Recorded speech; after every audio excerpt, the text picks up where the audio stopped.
Hello, hello. I am so honored to have so many of you with us. This has been such an exciting month. There's so many amazing women in my network that I love to interview because I feel like so many of us are working to raise the frequency of the planet. And Kathy Batista. I'm gonna say it one more Perfect. time. Yeah. Kathy Batista is no different. She has an amazing practice in business that is based on three pillars where she's really helping women figure out what's next for them. And as many of us have recently experienced, and some of us are on the other side, and some might be approaching this, is this midlife energy that occupies so many of us, yet so many of us sit there alone and not knowing what to do. So, Kathy, why do you think so many women are asking, is this it? Is there more? What else should I be doing? Yeah. I well, first of all, I definitely ask myself that question. And that is why I do what I do today. But I've found through working with my clients and through just meeting people, whether it's in person or on the internet, online, it is this sense of wanting more. But we've never really been guided to step out of roles that we've pushed ourselves into. The first half of our life, like let's just say adolescence and childhood, there's constant change. I mean, you're moving from elementary to middle to high school, and then you're either going into the workforce or going to college, and then that's a few years, right? But then we have this chunk of time right before midlife where it seems a lot of women are either doing the mom thing or they're in a Mm, career and they're focused and they want to do the best that they can in that career and on that trajectory. So there's a good chunk of time that we're spending sort of doing one thing. And yeah. then we lose that natural sense of like, all right, let's change, let's grow. I mean, that's what it's about. So I think women get to this point where it's like, oh my God, I haven't shifted. I haven't changed. I haven't grown in so long. Please tell me this isn't it, right? Like, please tell me at 40, I have another 40, 50 years and this is it. I love that because, as you know, I wrote about this in the back of my book too, Seeking. I write, if you're asking yourself, is this all there is, or now what, or is there more, then you are ready to embark on the next step of your self discovery. So I'm with you. I think so many of us do what we think we should do for the first 40 years. And once we get all of that kind of going, we're looking at ourselves being like, okay, now what? Like, now Yeah. what? And I feel like it's kind of an interesting intersection because it's at the time where your body starts to change, where you may be going through some midlife activities. You might lose your parents, maybe something happens to a good friend. And inevitably, many of us feel like alone, misunderstood, and misaligned. Would you agree with that? I definitely agree with that. I think that what I found is, again, this same story of for the first 40 years of our life, we're having people really tell us what's next, actually celebrating us on each phase of our life, right? I mean, think about graduation or a new job or a marriage or children or fur babies, whatever. People get excited for you. And then there's this lull where we're treading water, going, okay, is there anybody out here to like encourage me on, to help me to that next step, to what is next? And it is this whirlwind around us. Like you said, we either, are getting itchy and feeling like we want to move out of our career or start something new, or our kids are going off to college, or our parents are getting older, and then our attention to them changes, right? And so we're trying to navigate all the external things coming at us, but still holding on to that lifeline of identity. And we've almost said, what is that lifeline? So it's like we're slipping on both ends. It's a lot at once, and to have the support to get to that answer of what's next is so paramount. Yes, I agree. I agree because it's almost like you just can't get out of your own way. And if you probably know, and you talk a little bit about this, is like those limiting beliefs. Oh, Like, yeah. I haven't been in the workforce for X amount of years, or could I start that business, or who's going to take me seriously, or, I have no formal training. Exactly. All of those things. And the funny but not funny thing about limiting beliefs are it's that somebody it was put in to us.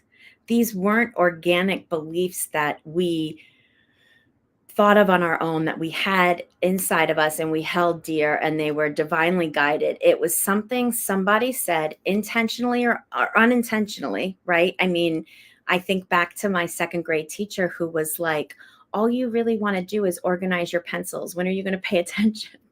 And instead of, and then I'm going, oh my gosh, I can't, in my whole life, I'm like, I can't pay attention. I can't, when in fact, I could, and I just really liked the look of my organized pencil drawer, right? So, but holding on to that belief for over 40 years limited me in what I allowed myself to achieve because I felt I couldn't maintain attention long enough to do something or to apply myself, right?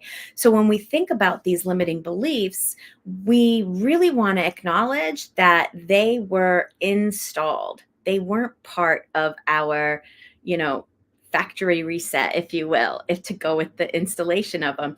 And so it's it's upsetting and discouraging sometimes, but then when we realize that they were put there, we realize we have the tools and capacity to take them out and replace them with liberating and encouraging beliefs and beliefs that support what you want to do and where you want to go. Yeah, I agree. And I think I'd even take it a little further that I think it's a good test for us when we have these limiting beliefs that are submitted into our conscious at an early age. Like, are we strong enough? Do we believe enough in what we want to do to push through those? And so I think it's almost like a test. I I could definitely see where you're coming from, but I don't like the idea of pushing through anything, right? I like more of an Mm. allowance, releasing that resistance to it. But it is a test in the sense of once we get to the other side and we have installed the belief that we want and we're living the belief we want, it is like that test where you get an A and you feel good and you're like, I knew I could do it. I knew I could do it. I believed in myself. So I totally get that. I It get you is. too, and I don't push through anything either. I have to release it. And so I picked the wrong word, but I totally agree with you. It's like you have to find the source and let it go, like Yeah. almost work around it, release it, ground it. And that's actually how I use and why I work with a lot of energy practitioners because there is stuff embedded in me so deeply from second grade and maybe even 4 years old and my first date and my seventh boyfriend that told me so and so that I have carried with me for so long that Yeah. I didn't even know I was carrying until I met with so many different Reiki teachers and energy teachers that helped me really get clarity on what I was holding on to and what was available to release. Yeah.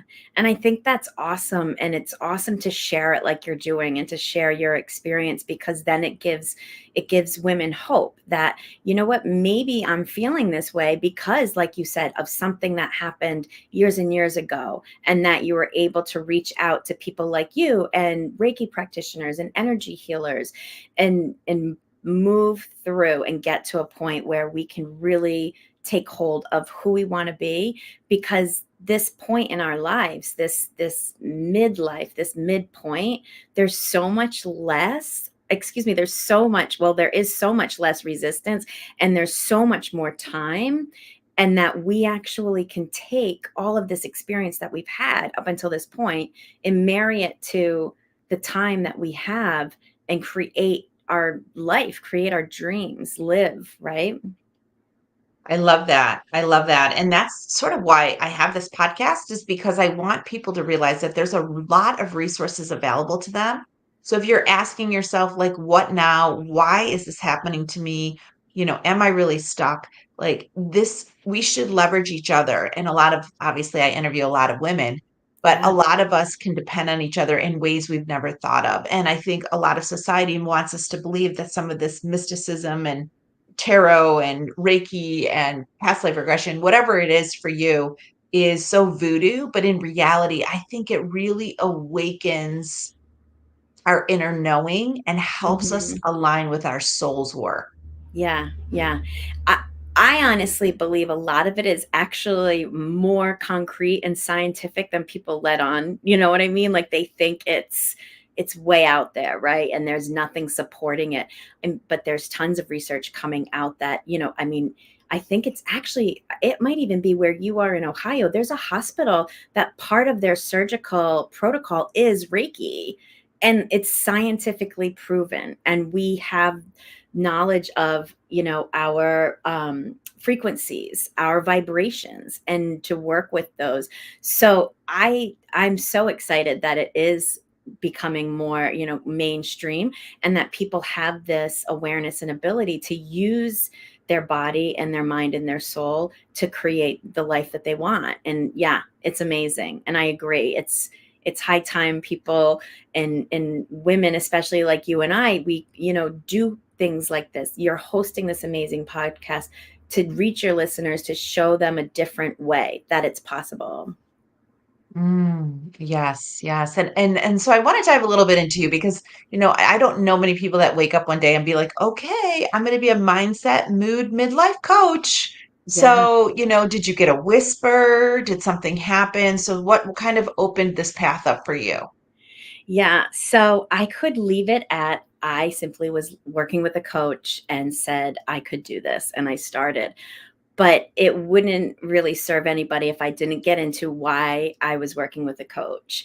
And for me, this goes along the lines of I love that perimenopausal symptoms are coming to light. So when I was about 36, I just started having all of these different physical and emotional changes that I could not connect the dots in my understanding of my world at that point in time.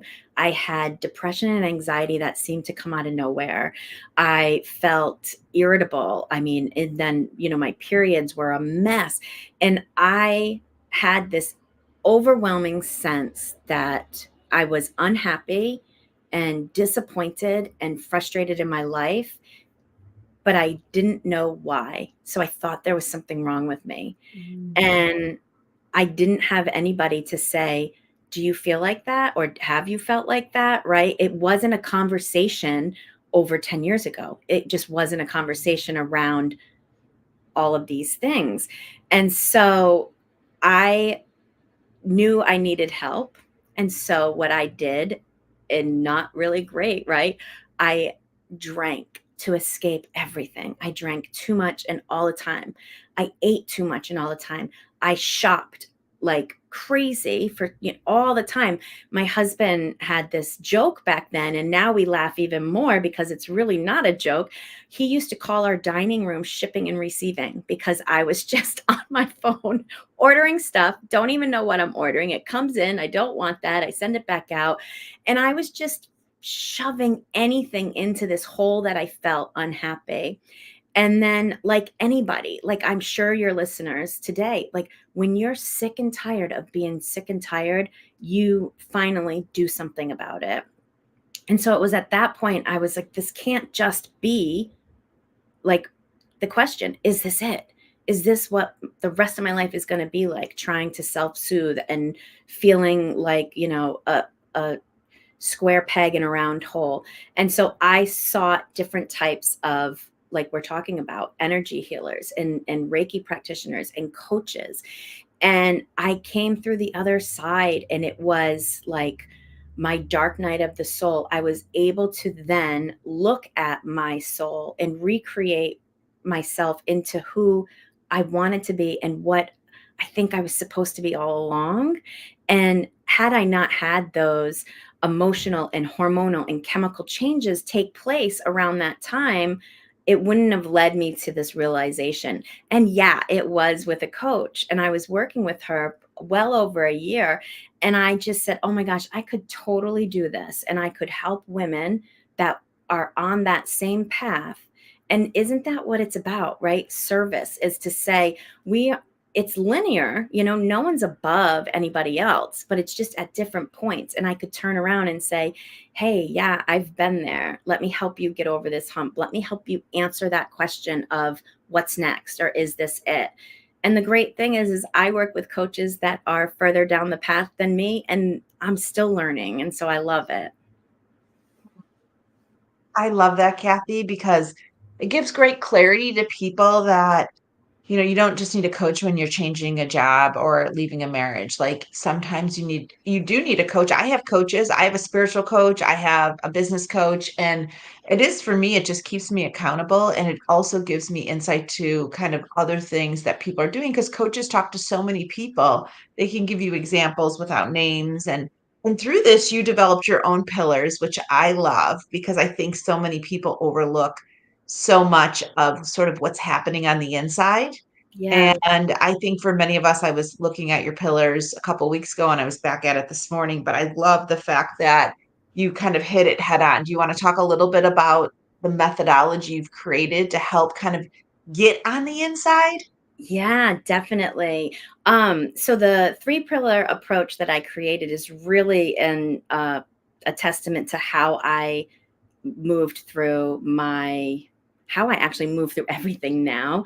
So it is mood, mindset, and mindfulness. And for me, it really encompasses is our mind, body, and soul. And mood is, I needed an M word to describe somatic work and nervous system regulation. And it really does affect our mood. So I work with clients within that realm of, all right, let's get our body settled.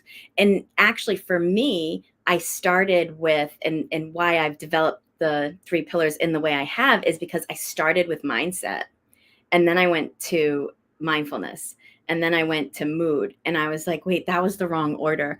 You need to go mood first. You need to make sure your body is in a place of receiving. When we are on this heightened state of fight or flight 24/7, no matter what somebody teaches you about your mindset, no matter what somebody shows you for mindfulness, you may cognitively understand it, but your body cannot physically adapt and apply the knowledge because you're just so on, right? So we work on that first. And then we go to our soul, which is our mindfulness.